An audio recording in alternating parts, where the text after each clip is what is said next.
तेरा वचन रोटी मेरी, तेरा वचन पानी मेरा, तेरा वचन रोटी मेरी, तेरा वचन पानी मेरा। खाकर मैं भूखा न रहूं, खाकर मैं भूखा न रहूं, पीकर मैं प्यासा न रहूं। मेरे यीशु यीशु, मेरे यीशु यीशु, मेरे यीशु यीशु, मेरे यीशु यीशु।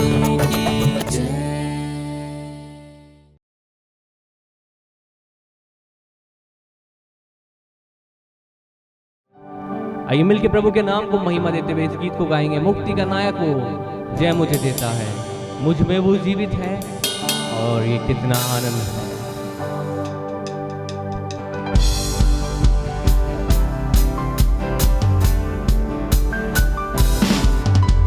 मुक्ति का नायक वो जय मुझे देता है, मुझ में वो जीवित है, कितना आनंद है। सभी आएंगे। मुक्ति का नायक जय मुझे देता है,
ओ संभालना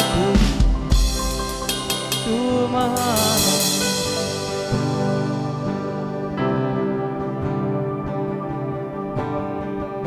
आइए अपनी आंखों को बंद करके उसकी आराधना में खो जाए। तू बड़े मैं घटूं, मेरे जीवन से महिमा तुझे मिले। तू बड़े मैं घटूं, मेरे जीवन से महिमा तुझे मिले।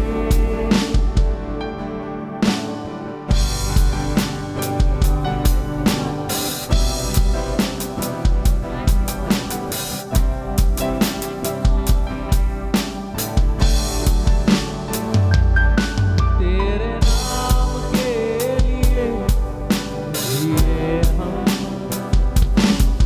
यीशु नाम के लिए जिए हम। तेरे नाम के लिए जिए हम, ओ अब्बा यीशु नाम के लिए जिए हम। तू बड़े मैं घटूं, मेरे जीवन से मेरे जीवन से तुझे मिले। तू बड़े आराधना करे प्रभु की। मैं घटूं, मेरे जीवन से महिमा तुझे मिले। स्तुतियों के बीच में विराजमान प्रभु, तू बड़े और मैं घटूं। स्तुतियों के बीच में विराजमान प्रभु, तू बड़े और मैं घटूं। तू बड़े मैं घटूं, मेरे जीवन से महिमा तुझे मिले।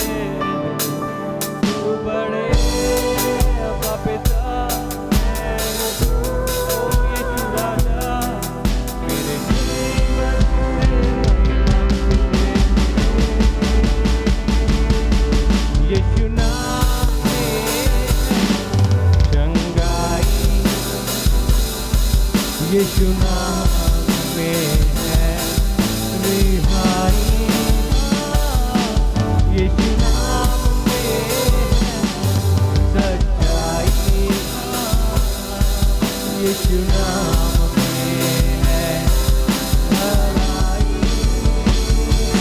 तू बड़े मैं घटूं, मेरे जीवन से महिमा तुझे मिले अब्बा पिता।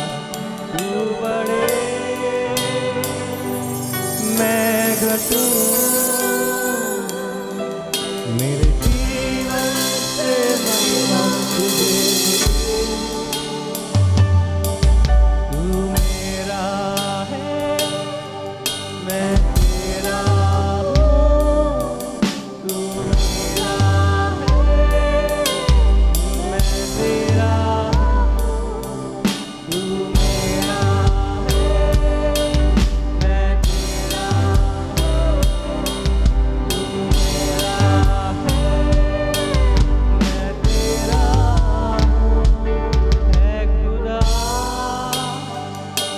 मेरे खुदा, हर एक जन बोले मेरा जीवन तेरा खुदा है खुदा। मेरे खुदा मेरा जीवन तेरा खुदा, तेरा खुदा सिर्फ तेरा खुदा।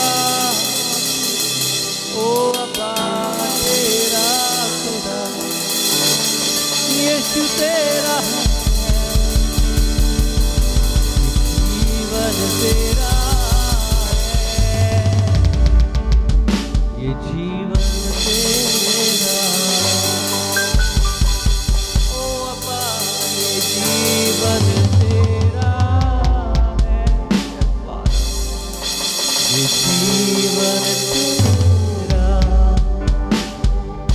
प्रभु अपने आप को तेरे आगे समर्पित करते हैं। ये सब कुछ तेरा है प्रभु, सब कुछ तेरा दिया हुआ है खुदा, और तू हमसे चाहता है कि हम तेरी महिमा करें, तेरा गुणानुवाद करें।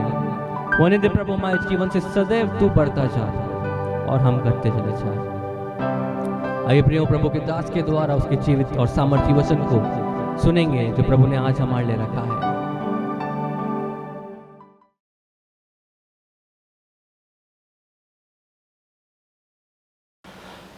प्रभु को धन्यवाद देते हैं कि प्रभु ने आज एक और बार हमें ऐसा मौका दिया। कई बार हमारे जीवन में डिसअपॉइंटमेंट्स आते हैं, हमारे आध्यात्मिक जीवन में निराशाएं आती हैं। एलिया के लिए लिखा हुआ है कि वो भी हमारे समान सुख दुख भोगी मनुष्य था और एक दिन निराश अवस्था में जाकर एक पेड़ के नीचे बैठकर कोई बोलता है, हे प्रभु मुझे मौत दे दे। डिसअपॉइंटमेंट। कभी कभी चुनौतियां, चैलेंजेस हमारे जीवन में होते हैं जो हमें डिसहार्टेड कर देते हैं, हमें मजबूर कर देते हैं। हमें ऐसा लगने लगता है कि परमेश्वर मेरे साथ है भी कि नहीं है, परमेश्वर मेरे साथ है भी कि नहीं है, मैं सही ट्रैक पे जा रहा हूँ कि नहीं जा रहा हूँ। कई बार ऐसा भी हमारे जीवन में होता है, पर मैं आपको बताना चाहता हूँ कि परमेश्वर का वचन हमें उत्साहित करता है। हालेलुया। जब एलिया उस झाऊ के पेड़ के नीचे जाके बैठ गया जहाँ उसने मौत मांगी, उसने मौत मांगी, स्वर्ग से परमेश्वर ने एक स्वर्गदूत को भेजकर जीवन दिया। क्या आप मेरे साथ हैं? उससे बोला रोटी खा और बल को पा, तुझे बहुत काम करना है, ये तेरा समय अभी ख़त्म नहीं हुआ है, तेरी सेवा अभी पूरी नहीं हुई है। मेरे अजीजों, विश्वासी जीवन में कई बार हम डिसहार्टेड हो जाते हैं। उसके लिए मैं आपको उत्साहित करना चाहता हूँ। पढ़ेंगे हम लूका रचित सुसमाचार 18 अध्याय 1 पद से 9 पद तक। वहाँ पर प्रभु यीशु मसीह एक दृष्टांत, एक घटना को बताते हैं और उससे कुछ लोगों को जो प्रार्थना करने वाले हैं उनको उत्साहित करना चाहते हैं। पढ़िए। फिर उसने इसके विषय में कि नित्य प्रार्थना करना, नित्य प्रार्थना करना और हियाव न छोड़ना चाहिए, और हियाव नहीं छोड़ना चाहिए। Don't be disheartened. निराशा में मत जाइए, प्रार्थना करना बंद मत करिए। कभी कभी हमारी प्रार्थनाओं का जब उत्तर नहीं आता, हम प्रार्थना करना बंद कर देते हैं। तो यीशु मसीह ने इस दृष्टांत को हमें उत्साहित करने के लिए कहा। क्या कहा? पढ़िए आगे। उनसे यह दृष्टांत कहा, किसी नगर में एक न्यायी रहता था, जो न परमेश्वर से डरता था आगे और न किसी मनुष्य की परवाह करता था। उसी नगर में एक विधवा भी रहती थी, जो उसके पास आकर कहा करती थी, मेरा न्याय चुकाकर मुझे मुद्दई से बचा। कुछ समय तक तो वह न माना, परंतु अंत में मन में विचार करके कहा, यद्यपि मैं न परमेश्वर से डरता और न मनुष्य की कुछ परवाह करता हूँ, तो भी यह विधवा मुझे सताती रहती है, इसलिए मैं उसका न्याय चुकाऊंगा। कहीं ऐसा न हो कि घड़ी घड़ी आकर अंत को मेरी नाक में दम करे। यहाँ हम देखते हैं कि एक विधवा के बारे में प्रभु यीशु मसीह कह रहा है कि वो विधवा अपने न्याय के विषय में बार बार इस दुनियावी न्यायी के सामने गुहार लगाती है। गुहार लगाने का मतलब है बार बार विनती करना, बार बार निवेदन करना, बार बार न्यायी के पास जाना, जज के सामने जाना और कहना कि मेरा न्याय करो प्रभु, मेरा न्याय करो मालिक। और बाइबल बताती है वो न्यायी ऐसा था कि ना तो दुनिया से डरता था ना खुदा से डरता था, लेकिन उसके बार बार जाकर मांगने के कारण डर गया और उससे कहने लगा कि भाई कुछ करूं या नहीं करूं, किसी की फाइल निपटाऊं या नहीं निपटाऊं, पर इसकी फाइल मुझे निपटानी पड़ेगी। अगर मैंने जो नहीं निपटाई तो मेरा सोना उठना बैठना सब ये कभी क्या कर देगी? हराम कर देगी। एक विश्वासी को भी ऐसे ही प्रभु के पास जाना चाहिए। जब तक प्रभु उत्तर ना दे, गुहार बराबर लगाते रहिए। इसीलिए बाइबल में लिखा है निरंतर प्रार्थना करते रहो, प्रेयर विदाउट सीजिंग, बिना रुके प्रार्थना में लगे रहना। प्रार्थना दुनिया का सबसे कठिन काम है। आप दुनिया के सारे कामों को कर सकते हैं, लेकिन अगर आपको बोला 2 घंटे बैठ के प्रार्थना करो, आप नहीं कर सकते। प्रार्थना करने के लिए एक विश्वासी को जान फिशानी करनी पड़ेगी, कसरत करनी पड़ेगी, अपने आप को मार कूट के वश में लाना पड़ेगा, तब जाकर प्रार्थना जैसा मुहिम चालू किया जा सकता है। और वो भी शैतान कोशिश करता है कि आपकी प्रार्थनाओं में विघन पैदा करे, प्रार्थना के अंदर उसको भंग कर दे, आपका जो समय है उसको चुराता है, आपको दूसरी ओर ले जाता है, आपको हो सकता है वो उस समय बीमार कर दे या आपको मानसिक तनाव दे दे। इस प्रकार से जब हम अपने जीवन के अंदर ये देखते हैं कि हम निराश हो जाते हैं, तो हम प्रार्थना करना ना छोड़ें। अब यहाँ पर वो नीचे बोलता है कि सुनो, वो अधर्मी नहीं आई है जिसका धर्म से कोई लेना देना नहीं है, लेकिन वो भी परेशान होकर के सुनता है और न्याय चुकाता है। तो हमारा परमेश्वर तो धर्मी है, हमारा परमेश्वर तो प्रिय है, वो अपने भक्तों की प्रार्थना क्यों ना सुनेगा। हालेलुया। इसलिए प्रार्थना करना मत छोड़ो, निरंतर प्रार्थना में लगे रहो, हिम्मत मत हारो, लगे रहो। और जब आप ऐसा करते रहेंगे तो मैं आपको बताना चाहता हूँ, एक दिन ज़रूर परमेश्वर की ओर से, स्वर्ग से आपकी प्रार्थनाओं का उत्तर आएगा। हो सकता है प्रार्थना में उत्तर में देरी होती है, परंतु उत्तर आता जरूर है। जवानी में की गई प्रार्थना का उत्तर बुढ़ापे में मिलता है। ऐसे हम बाइबल में कई उदाहरण देखते हैं। प्रार्थना कब की गई? जवानी में की गई। बाइबल बताती है लूका के 1 अध्याय उसके 5 पद में कि जकरिया और इलिशिबा जो है वो दोनों प्रभु के प्यार करने वाले थे, मंदिर की सेवा करने वाले थे। और जब जकरिया मंदिर में गया प्रार्थना करने, तो बुढ़ापे के अंदर स्वर्गदूत आके उससे बोल रहा है तेरी प्रार्थना सुन ली गई है। अरे भाई, कब प्रार्थना की? वो तो जवानी में की थी, जब मैं पुत्र उत्पन्न करने या बच्चे उत्पन्न करने की क्षमता में था। अब तो मेरी क्षमता खत्म हो गई है, अब तो वो प्रार्थना बंद कर दी है, चैप्टर क्लोज हो गया है। लेकिन जवानी में की गई प्रार्थना का उत्तर कभी कभी बुढ़ापे में भी आता है। इसलिए इसका मतलब क्या है मालूम है? I want to encourage you, कोई भी प्रार्थना आपने जो की है वो व्यर्थ नहीं जाएगी, कभी ना कभी जरूर उसका उत्तर आने वाला है। कभी कभी हम अपने जीवन में निराश हो जाते हैं और कहते हैं अब ये परिस्थिति तो बदलने वाली नहीं है, ये तो ऐसे ही रहेगी। कभी आपका पति बदलता नहीं है तो आप पति के लिए प्रार्थना करना बंद कर देते हो, बच्चे बदलते नहीं हैं तो आप बच्चों के लिए प्रार्थना करना बंद कर देते हो। पर मैं आपसे कहना चाहता हूँ, प्रार्थना जारी रखिएगा। कई बार हम बोल देते हैं ये नहीं सुधरेगा, या कई बार हम अपने मुंह से बोल देते हैं हमारी परिस्थिति नहीं सुधरेगी। पर मैं आपको बोलना चाहता हूं, हमेशा सकारात्मक बोलिए,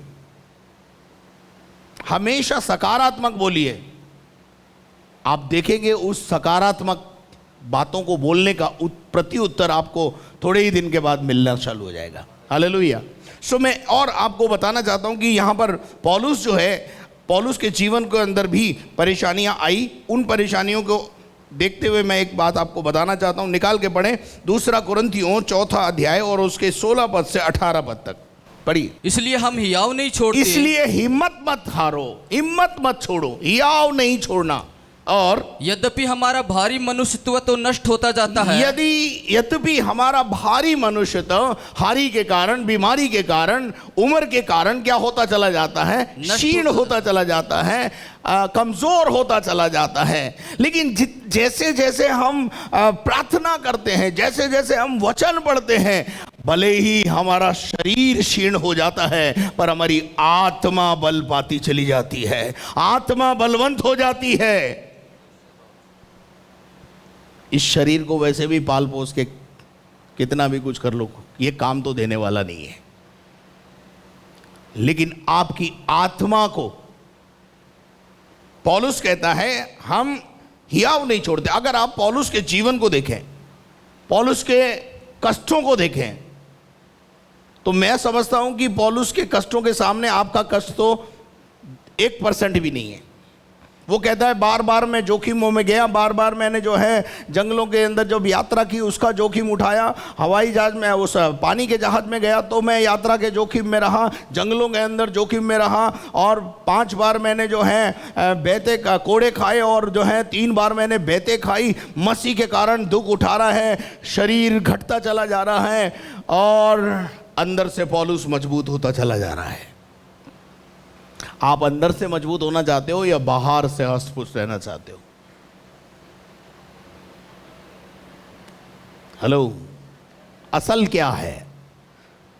असल आत्मा है। आत्मा पर मन लगाइए। आत्मा के लिए, जैसे आपके शरीर के लिए सांस जरूरी है, ऑक्सीजन जरूरी है, वैसे ही एक विश्वासी के आध्यात्मिक जीवन को चलायमान रखने के लिए प्रार्थना जरूरी है। Praise the Lord. और उसके बाद वो बोलता है कि बाहरी मनुष्य तो नाश होता जाता है, तो भी भीतरी मनुष्य तो, इनर मैन, मैं विश्वासियों से कहना चाहता हूं आप अंदर से अपने आप को मजबूत बनाएं, और दिन प्रतिदिन नया होता जाता है। दिन प्रतिदिन फ्रेश और नया होता चला जाता है। और क्योंकि हमारा पल भर का हल्का सा क्लेश, पल भर का हल्का सा क्लेश, पौलुस इतने सारे क्लेश को सहने के बाद बोलता है ये तो क्या है, पल भर का हल्का सा क्लेश। हमारे ऊपर थोड़ा सा क्लेश आता है तो हम समझते हैं भारी क्लेश आ गया है, लेकिन पौलुस उन क्लेशों में से जब वो होकर गुजर रहा है तो बोल रहा है वो हल्का सा क्लेश हमारे लिए बहुत ही महत्वपूर्ण, बहुत ही महत्वपूर्ण है, और अनंत महिमा उत्पन्न करता जाता क्या है। क्या उत्पन्न करेगा वो क्लेश? जब हम क्लेशों में से होकर गुजरेंगे अनंत महिमा को प्राप्त करेंगे। हालेलुया। रोमियो की पत्री 8 अध्याय उसके 35 पद से वहां लिखा है, कौन हमको मसीह की मोहब्बत से जुदा कर सकता है? क्या इस दुनिया की कोई चीज, अकाल, मंदी या और कोई चीज या बीमारियां हमें परमेश्वर के प्रेम से अलग कर सकती है? पौलुस कहता है कोई भी चीज मुझे मसीह की मोहब्बत से जुदा नहीं कर सकता। उतनी वहां एक बहुत बड़ी लिस्ट है, उसमें कोरोना और जोड़ दो। कोरोना भी हमें परमेश्वर के प्रेम से अलग नहीं कर पाया। Praise the Lord. भले ही हम घर में बंद थे, लेकिन बराबर प्रभु के साथ बने हुए थे। Praise the Lord. शैतान ने सोचा कलीसियाओं पे ताला लगा दो, विश्वासियों का आध्यात्मिक जीवन खत्म हो जाएगा, परंतु उसे यह नहीं मालूम था कि हर घर कलीसिया में कन्वर्ट हो जाएगा। Praise the Lord. तो हम हियाव नहीं छोड़ें, हिम्मत नहीं छोड़ें, किसी भी परिस्थिति चाहे कैसी भी क्यों ना हो, आपकी हिम्मत आप हमेशा बनाए रखें, हियाव नहीं छोड़ें। और परमेश्वर का वचन कहता है कि आगे बढ़िए, कल हल्का सा क्लेश, क्योंकि हमारा पल भर का हल्का सा क्लेश, जल्दी और आगे, हमारे लिए बहुत ही महत्वपूर्ण महिमा को उत्पन्न करता है। और हम तो देखी हुई वस्तुओं को नहीं, हम तो देखी हुई वस्तुओं के लिए नहीं भागते, परंतु अनदेखी वस्तुओं को देखते रहते हैं। अनदेखी वस्तुओं को देखते रहते हैं। हालेलुया। आप क्या देखते हैं दिन भर में? आप क्या देखते हैं? एक विश्वासी को क्या देखना चाहिए? ऐसा मैंने सुना है कि एक कहावत है कि बिल्ली को सपने में भी चिचड़े या चूहा नजर आता है। तो एक विश्वासी को भी अपने दैनिक जीवन में क्या नजर आना चाहिए?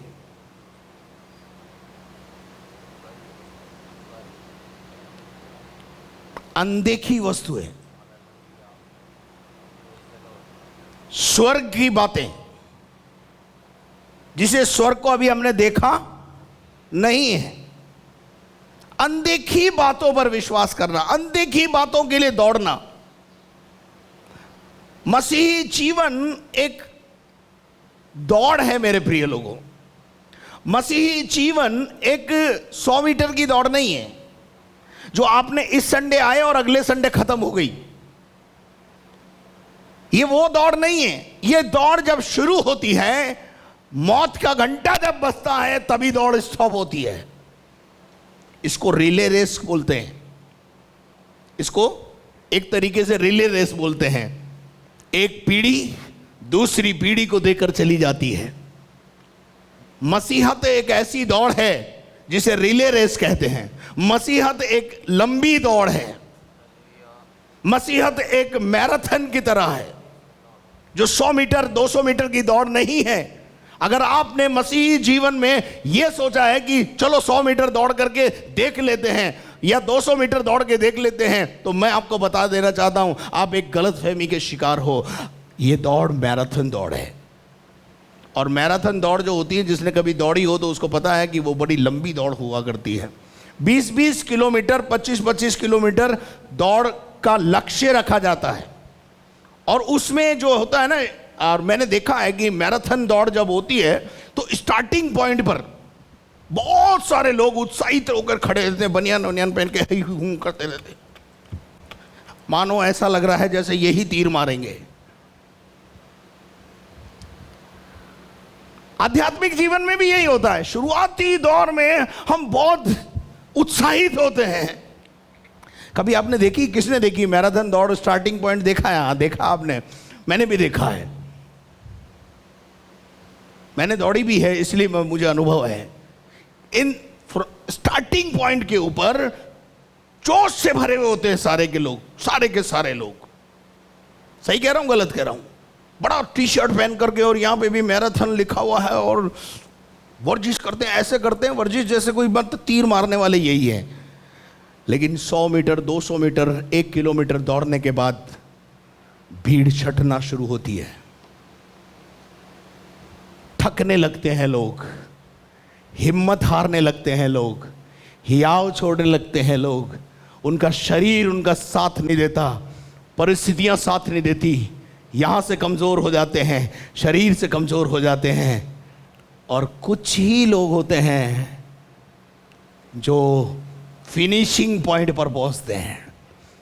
इसलिए बाइबल का परमेश्वर कहता है गवाहों का ऐसा बड़ा बादल हमको घेरे हुए है। इब्रानियों की पत्री 12वां अध्याय उसका पहला और दूसरा पद मैं आपके सामने रखना चाहता हूं। हियाव नहीं छोड़ना। ये दौड़ 100 मीटर की दौड़ नहीं है, ये लंबी दौड़ है। ये तो अभी शुरुआत है, अभी हमें बहुत आगे दौड़ना है। इसलिए अभी से अगर हम डिसहार्टेड हो गए, हिम्मत हार गए, यहां से कमजोर हो गए, मैं आपको बताना चाहता हूं आप शरीर से कितने भी कमजोर हो जाएं, पर यहां से कमजोर मत होना। जब तक आप यहां से कमजोर नहीं होंगे इस दौड़ में दौड़ते रहेंगे। लेकिन जिस दिन आप यहां से कमजोर हो जाएंगे, आप 1 किलोमीटर की छोड़ 1 कदम भी आगे नहीं बढ़ा पाएंगे। और शैतान सबसे पहले, आपको पता है, यहां पर अखाड़ा, उसका अखाड़ा ही यही है, यहीं पर वार करता है। वो आपके पाप कराने के लिए विचार लाता है। और विचार कहां आता है? यही तो आता है। बस यहां आ गया तो समझ लो खत्म है। इसलिए अपने मनोबल को कभी न करने देना, हियाव नहीं छोड़ना, हिम्मत नहीं हारना। कि जैसे इन लॉकडाउन के दिनों में आप प्रार्थना में लगे रहे, आगे भी अगर लॉकडाउन होता है, प्रभु ना करे, तो हिम्मत नहीं हारना। Praise the Lord. हिम्मत नहीं हारना। दुकानें भले ही कितने भी दिन के लिए लॉकडाउन हो जाए, हम कितने भी दिन के लिए घर में बंद हो जाए, लेकिन यहोवा परमेश्वर है। Praise the Lord. पढ़िए, क्या पढ़ने के लिए बोला था मैंने आपको? पढ़ो। इस कारण, हाँ, जबकि गवाहों का ऐसा बड़ा बादल, गवाहों का ऐसा बड़ा बादल हमको घेरे हुए है, हमको घेरे हुए है, तो आओ हर एक रोकने वाली वस्तु, हर एक, कुछ चीजें हैं जो आपको रोकेंगी। ध्यान से सुनना, इस आयत के अंदर लिखा है कुछ चीजें आपको रोकेंगी। समाज आपको रोकेगा, आपके पड़ोसी, आपके रिश्तेदार, आपकी पत्नी, आपका पति, आपके बच्चे आपको रोकेंगे, लेकिन रुकना नहीं है। क्या आप मेरी बात को समझ रहे हैं? रुकना नहीं है। और उलझाने वाले पापों और को कुछ दूर बातें करके, उलझा देंगी हमको। कुछ बातें क्या कर देंगी? उलझा देंगी। और जब आप उस उलझन में पड़ जाएंगे, आपकी दौड़ में बाधा आ जाएगी। आगे क्या लिखा है? वह दौड़ जिसमें हमें दौड़ना है, वह दौड़ कौन सी दौड़ है? मसीही जीवन एक दौड़ है, और वो दौड़ केवल हिम्मत वाले ही दौड़ सकते हैं। जो हियाव नहीं छोड़ते वो ही दौड़ सकते हैं। जो सताव में से होकर गुजर जाने के लिए जज्बा रखते हैं वो ही दौड़ सकते हैं। डरपोक लोग परमेश्वर के राज्य में काम नहीं कर सकते हैं। डरपोक लोगों के लिए परमेश्वर का राज्य नहीं है। जो डरता है वो बैटलफील्ड में नहीं काम करता। गिदोन के जीवन को देख लीजिए। गिदोन के सामने 32,000 की सेना खड़ी थी, और 32,000 की सेना के बल के ऊपर वो लड़ना जाना नहीं चाहता था। परमेश्वर भी चाहता था कि ये सेना के बल पे नहीं, पर मेरे बल पर जीतने पाए। और आप सब जानते हैं, सबसे पहले गिदोन ने ये कहा, जो डरता है वो घर चला जाए। इस भवन में डरपोकों की जरूरत नहीं है। इस भवन में परिस्थितियां जिन पर हावी हो जाएं और परिस्थितियों के नीचे दब जाएं, उन लोगों की जरूरत नहीं है। इस जगह पर जरूरत है निडर होकर प्रभु की दौड़ में दौड़ने वालों की। समाज क्या कहेगा, वो क्या कहेगा, वो क्या कहेगी, अगर आप इन बातों से डरते हो अगले संडे मत आना, क्योंकि आपके लिए यह जगह नहीं है। फिर ये आपके लिए नहीं है जगह, ये किसी और के लिए है। लेकिन अगर आप निडर हैं तो आप बिल्कुल सही जगह पर बैठे हुए हैं। दौड़ते रहिए, एक दिन फिनिशिंग पॉइंट सामने दिखाई देगा, और जब फिनिशिंग पॉइंट पर आप पहुंचेंगे एक ताज आपको मिलेगा। मसीही जो उलझाने वाली बातों को अंदर जब हम उलझ जाते हैं, उनको दूर करके कुछ बाधाएं, मसीही जीवन को अगर अपन ये बोले बाधा दौड़ भी कोई बात चलेगा, क्योंकि बाधा तो बहुत है। पग पग पर बाधाएं हैं। एक एक कदम जब हम चलते हैं बाधाएं हमको रोकती हैं, कुछ चीजें हमको रोकती हैं, लेकिन हम वो हैं दीवारों को लांघ कर चले जाते हैं। हम कौन हैं? हम रुकने वाले नहीं हैं। मेरे सामने जो बैठे हैं ना, वो डरपोक लोग नहीं बैठे हैं। हालेलुया। मैं ऐसा विश्वास करता हूँ, आप करें या ना करें, मैं विश्वास करता हूँ अगर आप डरते होते तो आप यहाँ नहीं होते। अगर आप समाज से डरते होते, लोगों से डरते होते, तो शायद आप नहीं आते यहाँ। मेरे साथ बहुत सारे लोग आए थे, डरपोक लोग, चले गए। वो बैटलफील्ड में नहीं है। 32,000 सेना में भर्ती तो हुए थे, लेकिन 32,000 में से डरपोकों को निकाल दिया गया। 22,000 डरपोक थे, निकल गए। 10,000 पढ़े लिखे थे, उनको भी बोल दिया तुम भी जाओ, क्योंकि ये दौड़ वो दौड़ सकता है जो अपनी बुद्धि काम में ना लाए। इस लड़ाई को वो लड़ सकता है जो अपनी बुद्धि का प्रयोग ना करे, पर प्रभु पर भरोसा रखने वाले, वो लोग आगे बढ़ सकते हैं। सो मेरे अजीजों, एक और आयत हम पढ़ेंगे। बहुत सारी आयतें हैं हियाव नहीं छोड़ने के ऊपर। अगर मैं प्रचार करता रहूँगा, बोलता रहूँगा तो वो चलती रहेगी, लेकिन आखिरी बात बोल करके ख़त्म करूँगा। 2 कुरिन्थियों 4 अध्याय और उसके पहले और दूसरे पद को भी पढ़े। उसी का 2 कुरिन्थियों 4 अध्याय, जहाँ हमने 16 पद पढ़ा था, वहीं पर हम पहला और दूसरा पद भी पढ़ेंगे। इसलिए हाँ, जब हम पर ऐसी दया हुई, हम पर दया हुई है, हम पर अनुग्रह हुआ है, और कि हमें यह सेवा मिली। क्या मिली है? सेवा मिली। हमें एक सेवा मिली है। तो हम हियाव नहीं हर छोड़ते। विश्वासी को एक सेवा मिली है। क्या सेवा मिली है मालूम है? हो सकता है आपको पादरी नहीं बनाया प्रभु ने, लेकिन एक चीज प्रभु ने आपको बनाया है। यीशु मसीह ने कहा तुम पृथ्वी पर मेरे गवाह हो। तुम्हें सेवा मिली है, काहे की? दुनिया के छोर तक प्रभु यीशु मसीह के गवाह बनने की, एक विश्वासी बनकर जीवन जीने के लिए। और विश्वासी का मतलब ये नहीं होता केवल विश्वास कर लिया। एक विश्वासी वो होता है जो दूसरों को विश्वास में लाता है। अगर हम यीशु मसीह के चेले हैं तो चेलों का फर्ज बनता है कि वो चेला बनाए। और आगे यहां लिखा है कि हमें एक ऐसी सेवा मिली है, इसलिए हम क्या नहीं छोड़ते, हियाव नहीं हम छोड़ती। हियाव नहीं छोड़ते। मैं तो हिम्मत नहीं हारता। मुझे कोई भी चीज डिसअपॉइंटमेंट में नहीं लेके जा सकती, डिसहार्टेड नहीं कर सकती। और मुझे परमेश्वर के प्रेम से भी कोई अलग नहीं कर सकता। ये मैं मेरा अनुभव बोल रहा हूं, पता नहीं आपका अनुभव है या नहीं है, पर मैं चाहता हूं कि आप भी मेरे अनुभव में आ जाएं।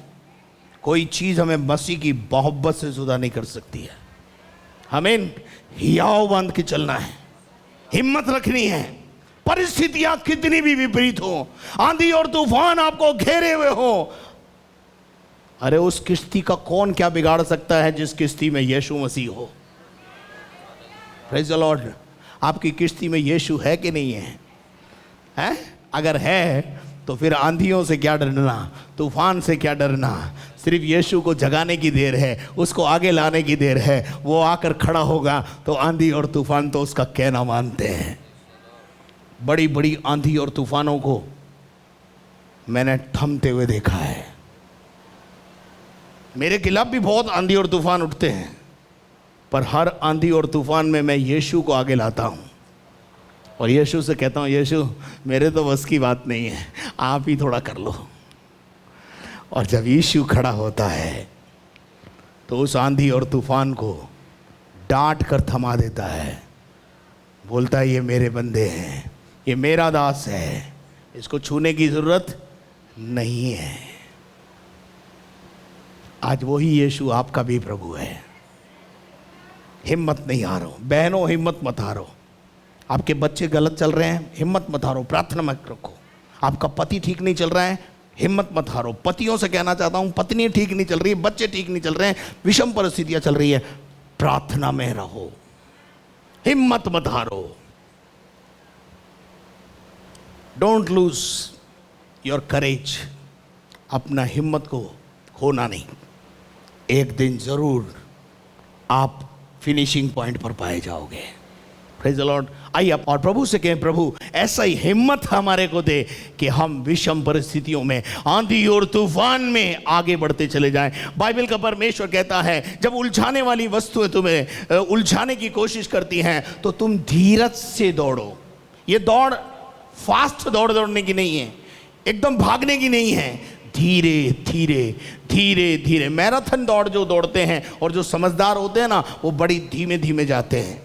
वो भले ही कितने भी कोई आगे निकल गए उस बात की परवाह नहीं करते हैं, क्योंकि उन्हें मालूम है जो आगे निकल गया है वो पीछे हो जाएगा। लेकिन अगर मैं धीरज से दौड़ता रहूँगा, थकूँगा नहीं, तो मैं फिनिशिंग पॉइंट तक पहुँच जाऊँगा। आपका और मेरा लक्ष्य होना चाहिए कि हम फिनिशिंग पॉइंट पर पहुँचें। आइए प्रार्थना में अपने स्वरों को झुकाएं, हम प्रार्थना करें। स्वर्गीय दयालु पिता, सुने हुए वचन के आगे हम अपना सर झुकाते हैं। यीशु मसीह के नाम से हमें हिम्मत दे प्रभु कि हम प्रार्थना करना ना छोड़ें, संगति करना ना छोड़ें, और रोटी तोड़ना ना छोड़ें, शिक्षा पाना ना छोड़ें। इन बातों में लवलीन रहें प्रभु। हिम्मत से आगे बढ़ें, मसीही दौड़ को हम अपने जीवन में पूरा करें प्रभु। धन्यवाद करते तूने हमारी प्रार्थना को सुना है। यीशु मसीह के नाम से मांगते हैं, आमीन।